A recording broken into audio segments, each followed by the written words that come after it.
Les élèves du lycée Léon Gontran Damas de Remire-Montjoly ont donc durci leur mouvement. Depuis ce matin, ils bloquent le rond-point d'Élaïde-Tablon.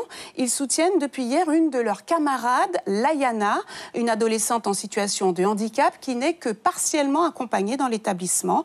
Un bras de fer engagé avec la direction et le rectorat. Le rectorat qui estime avoir mis en place un dispositif d'accompagnement depuis aujourd'hui. Un aidant aurait été mis en place pour Layana. On retrouve depuis le rond-point d'Élaïde-Tablon Myriam Maeva-Poney et Jean-Gilles Lassard. Bonjour Myriam. Eh bien écoutez Catherine, effectivement depuis ce matin 6h30, les élèves du lycée Léon Gontran Damas se sont mobilisés, poursuivent leur mobilisation pour soutenir donc leur camarade de classe Liana, qui je le rappelle est en situation de handicap et réclame un accompagnant. Alors à 10h, le rectorat a répondu aux élèves par l'intermédiaire de nos antennes radio puis télé. Et malheureusement, le mouvement continue parce qu'ils ne sont pas satisfaits de cette réponse. Et j'ai avec moi un des parents d'élèves qui est aussi élu au conseil d'administration du lycée. Monsieur Aubert, bonjour. Bonsoir. Alors, quel est, votre ressenti? On a l'impression qu'il y a vraiment un problème de communication entre le rectorat et les lycéens.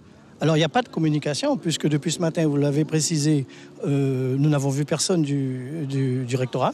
Et M. Noël, qui s'est autorisé cette intervention à 10h, que moi je trouve scandaleuse, puisque... Sur l'antenne de Guyane la Première. Sur l'antenne de Guyane la Première, n'a dit que des contre-vérités, des mensonges, pour être clair. Et c'est ce qui a provoqué, en fait, l'action ou la réaction des enfants. Et je voudrais mettre tout le monde en garde, et notamment le recteur, parce que dire des contre-vérités ou dire des mensonges au niveau des médias. Alors on rappelle, hein, il a annoncé que 2 personnes avaient été recrutées, ou en tout cas mis à la disposition du lycée Damas, 2 personnes formées, c'est ça? C'est ce qu'il a annoncé, c'est pour ça que je parle de mensonges, puisque depuis hier, il nous a annoncé en réunion, j'y étais, que malheureusement, ils ne pouvaient pas avoir de personnel formé, puisqu'ils n'en avaient pas sous les mains. Et la personne qui avait été donc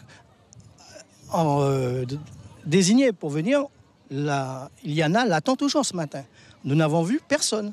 Donc ce monsieur Noël en l'occurrence, qui parle au titre du rectorat, dit des mensonges et c'est grave. Et d'ailleurs, je rappelle une réaction du recteur. Le recteur serait bien inspiré à venir se saisir de cette problématique-là, parce que c'est une problématique qui a été soulevée par les parents d'élèves depuis le mois de juin, avant la rentrée, et qui avait souligné les problèmes que rencontrent les parents, de façon générale, les parents d'élèves qui ont des enfants qui souffrent d'handicap. Nous avions soulevé ce problème avec le recteur. Alors, monsieur le recteur, il est informé de la situation, il devrait se saisir de ce problème. Et à la limite, j'allais dire, mais quand même, c'est une question d'humanité. Vous avez un enfant, Liana, 16 ans, qui est là depuis ce matin, 6h, et qui attend juste qu'on lui offre les possibilités d'une éducation et d'un accès normal à l'école. Elle ne demande rien d'autre que ce qui est prévu par les textes, l'application des textes dans le lycée de Damas. C'est un scandale. Merci Monsieur Aubin, je rappelle qui est donc parent d'élèves, qui accompagne ces élèves et qui est élu au conseil d'administration du lycée Damas. Pour l'heure, en tout cas à l'heure où je vous parle, la mobilisation se poursuit. Les élèves tout au long de la matinée ont organisé des barrages filtrants d'une durée de 15 minutes à chaque axe de ce rond-point où nous nous situons. Suivez l'info sur Guyane la Première, télé, radio et Internet.